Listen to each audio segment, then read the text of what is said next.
Alright, it's team-based week. It's a lot of cards to have to read through. It's like reading a book, and this is just 5 characters, technically. So, Amber talked about the rules of the team base. That's not my show. My show is how to break the rules. So, what I wanted to talk about is how the team bases have fit in the meta, and how they've kind of shifted their way in and out in all kinds of strange ways. So, history-wise, when they first came out, prior to the nerf, as we'll call it the mass nerf, prior to the major effects that got the team bases into lesser standing, the team bases were allowed an action for every 100 points. Now what that meant was you took away the strategy of building a team where all you had to do was play a 300-point team base and you got 3 actions. That's pretty strong. If you think about like the long and the short of it is, all I have to do is play this big thing, put this big thing on the board, and that's a team.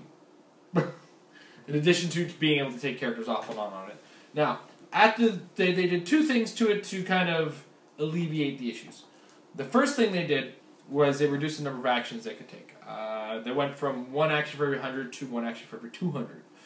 My opinions of that are somewhere in the bellows of the internet. I think I had an old show that I talked about it, where they might have gone too far, but that's neither here nor there.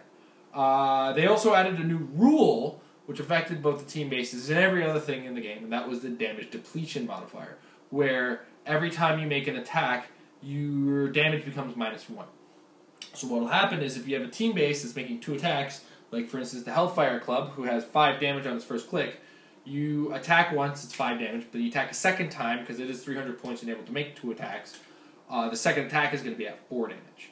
Not, like, when I say a 5 damage to a 4 damage, not that big a loss when it comes down to it, but when it comes down to what they used to do, which was the old days, this team base would deal 15 damage in a single action, it now deals 9.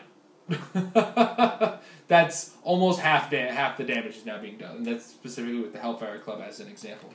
Now, a lot of team bases have made their way in and out of the meta. Dragon Con last year was played. There was the final round was a blue team base versus New Mutants and Shatterstar. That somehow managed to find its way around Ghost Rider. Impressive. Because Ghost Rider was a significant problem at the time. But I guess one of the things that made the blue team, teams like the blue team and the gold team kind of stick out is the Executioner's Song trait, where they're allowed to go, you know what, I'm not going to use Beast today, I'm going to pop him off, that attack roll was an 11. That's a pretty cool ability when it comes down to it. And it works in that sense that, you know, now your attacks that weren't going to be hits are now hits, or long shots become not so long shots. In addition to the fact that they get probability control. As well, the Blue Strike Force comes with its, you know, a little array of abilities. You got Beast giving it combat reflexes, Cyclops giving it precision strike and sharpshooter, which is pretty awesome. Gambit's ability is actually, Gambit's a better character off the team based on. I have to be 100% brutally honest with it. But his ability is remove an object from a square that's adjacent to you. If you do, immediately give a ranged combat action as a free action. But you have to do a power action to do that. I mean, weird. I guess it's mostly to stop super strength teams from attacking you. Anyway, long story short. Jubilee, defense is +1 against ranged combat attacks. Psylocke gives you mind control. Rogue gives you steal energy. And Wolverine gives you regeneration. That one's pretty sick when you think about being able to take 2 actions and regen. And it's not on dial, it's on the asset dial, right? And then they have an extra ability that can show up on their asset dial, because that's one of the things Amber missed on or that didn't get mentioned on the episode of rules, is some asset dials have numbered dungs on them. Well, fine then. Fine. Don't give me that look. I wasn't paying attention, I was just behind the camera. Where when another character began the game on the team base is KO'd by an opponent's attack, you can roll a d6 so that can't be re-rolled. On a 5 or 6, take an extra turn after this one. Yeah, that's why blue team got them so far. Oh, you killed my Wolverine. Oh, that's a shame. That's a 5. I'm going again. Now, since then, that in those days, X-Men blue team was good. Justice League was out there and pretty solid. Trinity of Sin was a frightening thing to be reckoned with, dealing 2 mystics damage back. Now, even after the nerf, the team bases are still potent. But what had to happen was a change in style, to say the least. One of the things that was most notable is when the nerf initially happened, the biggest cries for an undoing was in regards to the fans of the New Mutants team base. The cactus is so strong.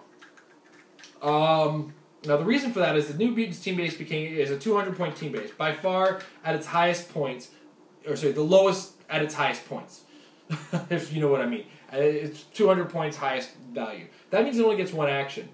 But what people missed was that this is a 7-character team base. Now what that means is you have 7 options with which to solo adventure. And at 200 points, a lot of the characters, you have a lot of room to work with. You got characters like Magic, who can move anybody on your team. You got characters like Magma, who come with poison. You got characters like Sunspot, who's uber powerful if you get them off right off the top. What's great about the 200-point team base as well is that you get these characters at their top dial. Now, every other team base played at 300 points with a few minor exceptions like Gen 13 and the Hellfire Club. You're not getting top dial characters in a 300-point game on your team base. You're getting late dial characters. The Justice League is notorious for it. All the Batmans and the Supermans take 3 damage and they're gone at a 300-point dial value. So the New Mutants became the strongest solo adventure team. As well, the Hellfire Club became a very strong option for solo adventuring their characters. Specifically, there's 2 that were really good for solo adventuring. One of which would have been the Black Queen, because she's just uber potent. I'm going to use the word uber a lot, aren't I? And the Black King, who is just...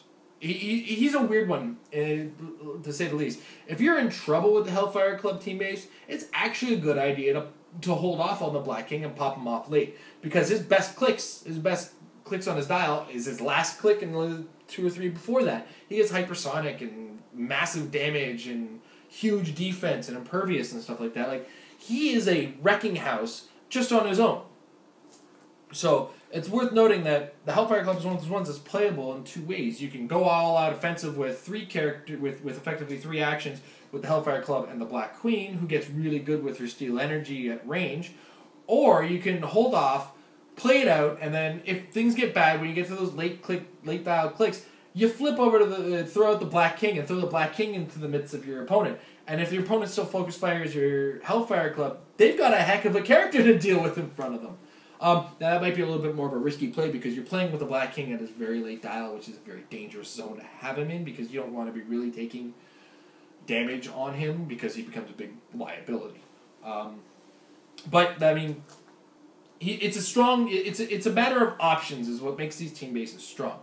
At Gen Con in the Worlds, we saw Jake Williams bring out the Justice League again, and he happened to be playing it with the strategy game figures, which, like Amber was saying before, there are some other options for the same characters to be different dials on a lot of team bases. And the strategy game released a whole set of a Batman, a Superman, and a Wonder Woman, as well as a Cyborg, I believe, that can all be interchanged with the same characters on the team base. And they're actually slightly better at the 300-point level because the Superman had an awesome set of abilities to work with. So, in all, team bases aren't as strong as they were. They weren't an auto play like, I'm going to play a 300-point team base and get 3 actions and win. Now it takes a lot more work in order to make them used. And I'm going back to the New Mutants because the first thing that was great about them was the power of the characters. You can pop them off from the beginning. The next thing worth knowing about the New Mutants team base is their ability to pop off a character who's on the team base to save the life of a character who's getting killed. So, that ability reads self-sacrifice for my friends. When a character that began the game attached to New Mutants would be KO'd, you may remove a character from this team base and remove it from the game, turn the damaged character's last non-KO click, and heal it of 2 damage instead. Now, that means I take a character who I have no intention of using. In some cases, if I'm playing like Magma and Magic out on the board, then I drop my Cannonball because I didn't need Cannonball for this game. And now I've saved Magma's life, and she continues to poison my opponent, who's obviously... This is the reason I have Magma in their face, right? And, like, if I have Sunspot, I'm saving Sunspot's life and giving him that Psychic Blast back. As well, the New Mutants, it pays off to kill your opponent because when the New Mutants team base actually KOs a character, your opposing force all get action tokens. How ruthless an ability is that? I mean, you weaken them down with your extra characters out there, and the last last four clicks that you hit them with the team base with Psychic Blast, boom! Now your team has action tokens. So, the New Mutants went from the mediocre of the batch with a 200-point value. You can fit some more characters, one of which was the resource at the time, to one of the most potent things out there, especially once Copycat got added, and it added a disruption level that was unheard of. One of the things you'll consistently see is a lot of people will be leaning more towards the team bases with like 7 or more characters. The reason for that selection is that you get more options for your solo adventures, more options for removal, a little bit more careless play, if you will, with the solo adventures. Some of them come with removal abilities, like with the New Mutants or the X-Men. You get to pop off some characters to do some awesome things.